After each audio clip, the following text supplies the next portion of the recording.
Break के बाद दोबारा आपका इस्तकबाल है। अब नजर डालेंगे कौमी और बैनुल अक़वामी खबरों पर। इलेक्शन कमीशन ने पीर को मध्य प्रदेश, राजस्थान, छत्तीसगढ़, तेलंगाना और मिजोरम में असेंबली इंतखाबात की तारीखों का ऐलान कर दिया, जिसमें छत्तीसगढ़ में 2 मरहलों में वोट डाले जाएंगे, जबकि दीगर 4 रियासतों में एक ही मरहले में वोट डाले जाएंगे और सभी रियासतों के नताइज 3 दिसंबर को आएंगे।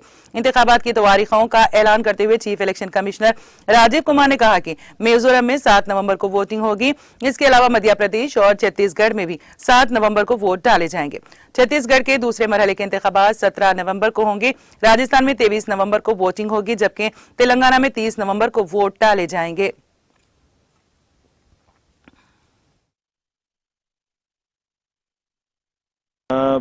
In this reference, we have got some check post established, which is in Mizoram, Chhattisgarh, Madhya Pradesh, Rajasthan, Telangana, in all 940 checkposts. These 940 checkposts belong to different enforcement agencies, which is namely, by and large, police, state police, excise, commercial taxes, forest and transport. तो इन सब पांचों की जो powers हैं वो अपने अपने act के अंदर में अलग अलग पावर्स हैं। Now what we have directed them to do a coordinated effort, and date of counting would be 3rd, which is common of course for all these states, and elections in all these states would be completed by 5th of December. So date of poll is 7th November. Similarly, in case of Chhattisgarh, the elections would be in 2 phases. The date of poll would be 7th November and 17th November. The nominations after Mizoram for the first phase of the Chhattisgarh would happen on 20th, the 13th, and the last date would be 20th. Date of poll being 7th November, and for phase 2, 17th November. In Madhya Pradesh, this coincides with the second phase of Chhattisgarh, and date of poll would be 7th November. So, first Mizoram and the first phase of Chhattisgarh, then second phase of Chhattisgarh and 1 phase in Madhya Pradesh. Thereafter, Rajasthan, where the date of poll will be 23rd November in 1 phase entirely in Rajasthan. The date of issue of Gazette notification would be 30th October, and date of counting for everyone being 3rd of December. Telangana would go last to the poll, and date of poll is 30th November, with the date of issue of Gazette notification being 3rd of November. And the entire election process would be complete by 5th of December. So this is what is the schedule. And again, I request all of you, through all of you, to all the voters to please come and exercise in the festival of democracy.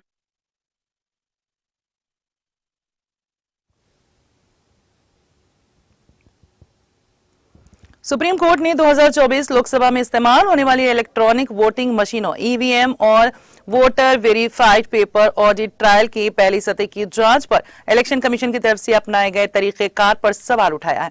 रियासती Congress committee की अर्जी पीर को मुस्तरद कर दी गई। Chief justice DY Chandrachud और justice JB Pardiwala और मनोज मिश्रा के bench ने इस मामले में इलेक्शन कमीशन के रहनुमा खतूत की तस्दीक करते हुए कहा कि वो इस दरख्वास्त पर गौर करने के ख्वाहिशमंद नहीं है। इसके साथ अदालत उज़्मा ने इस मामले में दिल्ली हाई कोर्ट के हुक्म में मदाखलत करने से इनकार कर दिया। हालांकि अदालत उज़्मा की बेंच ने कहा कि अर्जी गुजार को ECI के सामने जाना चाहिए था। हाई कोर्ट ने अगस्त में दिल्ली रियासती कांग्रेस कमेटी के उस वक्त के सदर अनिल कुमार की अर्जी को मुस्तरद कर दिया था। कांग्रेस के सदर मल्लिकार्जुन खड़गे ने कांग्रेस वर्किंग कमेटी को खिताब करते हुए कहा, मोहतरमा सोनिया गांधी जी, मिस्टर राहुल गांधी, CWC के अराकीन, वज़राए आला और वर्किंग कमेटी के अराकीन में CWC की मीटिंग में आप सबका तहे दिल से खैर मकदम करता हूं। हमारा नया CWC 20 अगस्त 2023 को तश्कील दिया गया था, जिसकी पहली मीटिंग हैदराबाद में 16 सितंबर को हुई थी। हमने इज्तिमाई तौर पर मुल्क को तकसीम और पोलराइजेशन की सियासत से आजाद करने, समाजी इंसाफ कायम करने और एक जवाबदेह, हसास और शफाफ हुकूमत फराहम करने का आज़म किया है। आपने देखा कि हाल ही में पार्लियामेंट का एक खुसूसी इजलास अचानक बुलाया गया, जिसमें मोदी हुकूमत खवातीन रिजर्वेशन बिल लेकर आई। हमेशा की तरह इस बार भी हुकूमत ने अपोजिशन के साथ कोई बातचीत नहीं की और सिर्फ लोगों की तवज्जो असल मसाइल से हटाने की हिकमत अमली पर काम किया। कांग्रेस और अपोजिशन जमातों ने दिल से खवातीन के रिजर्वेशन बिल की हिमायत की है।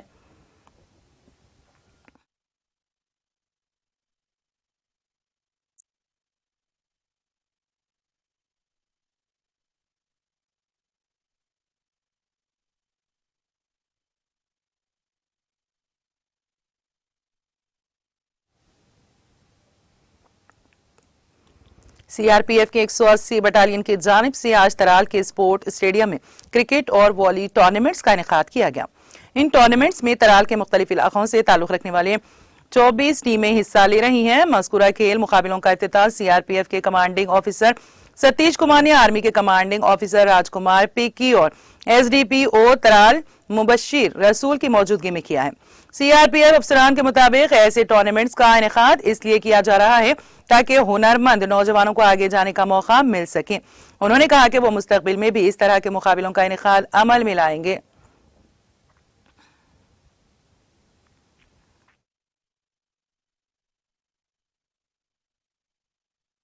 सबसे पहले सभी को जय हिंद, जय भारत।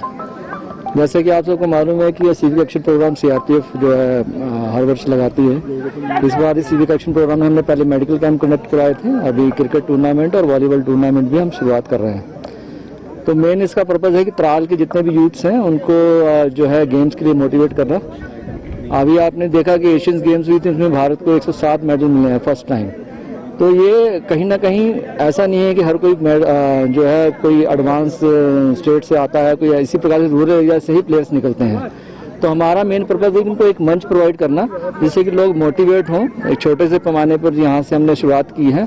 अगर इनमें से अच्छे इनमें कोई क्वालिटीज़ होंगी, अच्छे इनको चांसेस मिलेंगे, तो हो सकता है कि हायर लेवल पे भी जाके पार्टिसिपेट कर पाएँ और देश का नाम रोशन करें। तो मेन पर्पज़ ये है इनको एक मंच प्रोवाइड करना, मोटिवेट करना, ताकि वो गेम के प्रति और ज़्यादा आकर्षित हों।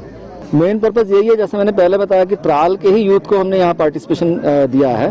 तो जितने भी इंटीरियर एरिया में उनको कभी मौका नहीं मिलता, लेकिन टैलेंट यहाँ पर देखने को तो बहुत ज़्यादा है।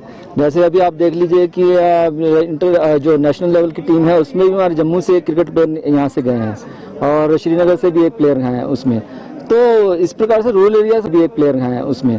तो इस प्रकार से रूरल एरिया से अगर चांसेस मिलेंगे तो मुझे लगता है कि वो अच्छे हाई लेवल पे वो प्लेयर जा सकते हैं। तो मेन पर्पज़ यही है कि जो भी इंटीरियर में जिनको मौका नहीं मिलता है उनको हम छोटा सा मंच प्रोवाइड करें और यदि उनका टैलेंट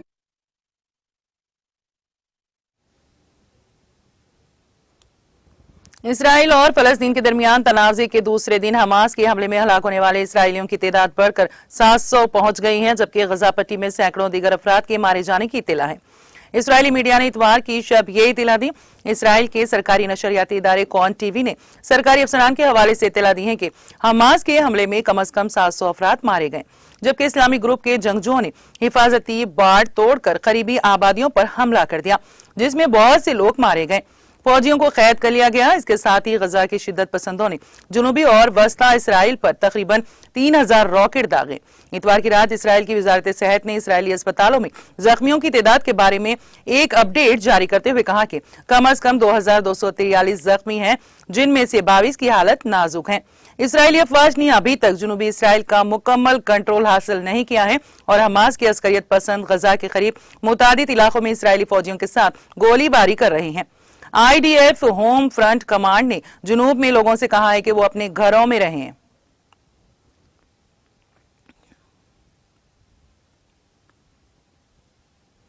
अमेरिकी वजीर दिफा ने कहा है कि उनका मुल्क हमास के जंगजुओं के साथ लड़ाई करने वाले ऑस्ट्रेलिया इसराइल की हिमायत में मशरिकी बहर रोम के इलाके में जंगी जहाज और लड़ाका तैयारी भेज रहा है।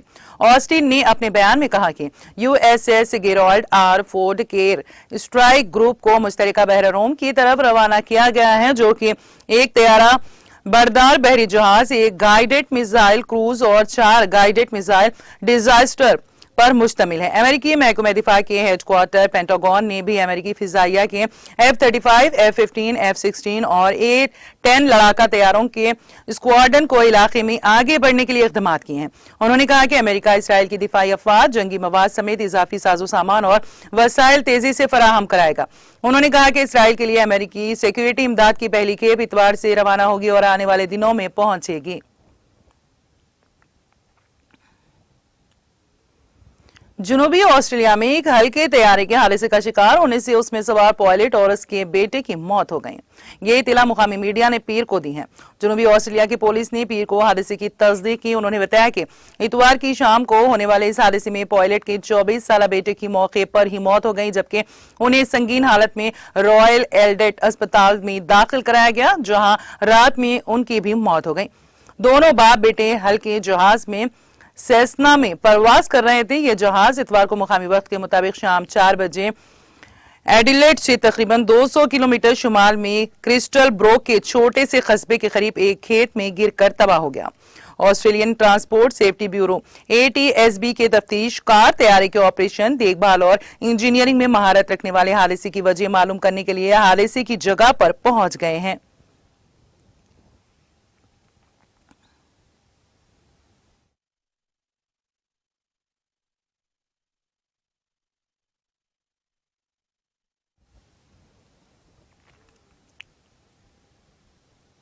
और अब आखिर में एक नजर हेडलाइंस पर। तेलंगाना असेंबली इंतखाबात के लिए इंतखाबी शेड्यूल जारी। 3 नवंबर को जारी किया जाएगा नोटिफिकेशन। 30 नवंबर को रायदही, 3 दिसंबर को वोटों की गिनती। Chief election commissioner Rajiv Kumar का बयान।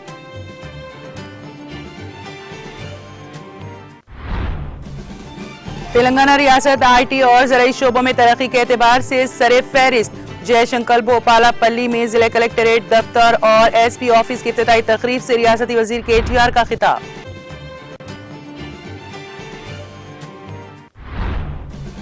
कानून नज़्म व ज़ब्त की बरकरारी में तेलंगाना पुलिस मुल्क भर की रियासतों के लिए मिसाली। महबूबनगर जिले हेडक्वार्टर में पुलिस ऑफिस की नई इमारत की संग बुनियाद तकरीब से वजीर दाखिला मोहम्मद महमूद अली का खिताब।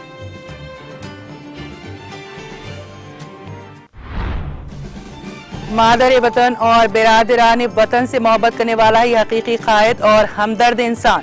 दरगाह हज़रत जहांगीर पीर रहमतुल्लाह अलैह के तरक्याती कामों का संग बुनियाद। ST गुरुकुल स्कूल के इफ्तिताह के बाद वजीर दाखिला मोहम्मद महमूद अली का खिताब। तेलंगाना की तश्कील के बाद ही अवामी मसाइल किए गए हल। सनत नगर और अमीरपेट में मुख्तलिफ तरक्याती कामों में शिरकत के बाद रियासती वजीर श्रीनिवास यादव का खिताब।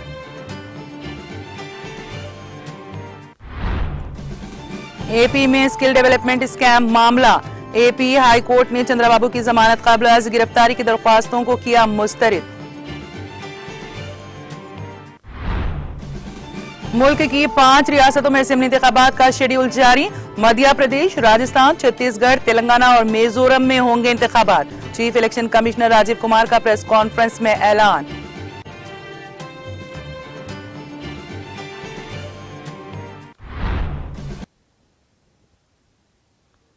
तेलंगाना एक्सप्रेस में फिलहाल इतना ही। ताजा तरीन अपडेट्स के लिए देखते रहिए TTV। अब इजाजत दीजिए, खुदा हाफिज।